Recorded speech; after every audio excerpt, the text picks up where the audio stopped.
ফেনীর আলিয়া মাদ্রাসা মাঠ থেকে যুক্ত হচ্ছেন আমাদের সহকর্মী দিদারুল আলম। সরাসরি যুক্ত হচ্ছি তার সঙ্গে, সেখানে ভোটের পরিস্থিতি জানবো, ভোটারদের উপস্থিতি সম্পর্কে জানবো। দিদারুল, আপনি আমাদেরকে জানাবেন সেখানে আসলে ভোটারদের উপস্থিতি কেমন দেখতে পাচ্ছেন, যেহেতু 7:30 থেকে ভোট গ্রহণ শুরু হয়েছে।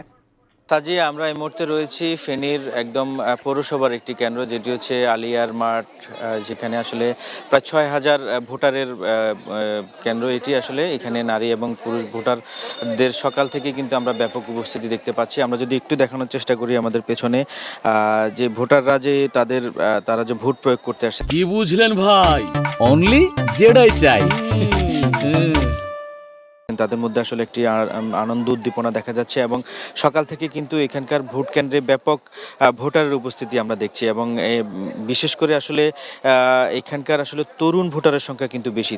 তরুণরাই আসলে ভোট দিতে আসছেন এবং এর পাশাপাশি তরুণরা যেমন ভোট দিতে আসছেন, মধ্যবয়স্ক মানুষরাও কিন্তু আসলে ভোট দিচ্ছেন। আমরা এখানকার যারা ভোট দিয়েছেন, আমরা অনেকের সাথে আমরা কথা বলেছি, তারা বলছেন যে অন্য সময়ের তুলনায় তারা এইবারের যে সময়ে এখন কিন্তু তারা বেশ ভালোভাবে ভোট দিতে পেরেছেন, তাদের কোনো সমস্যায় পড়তে হয়নি, তারা আমাদেরকে জানিয়েছেন।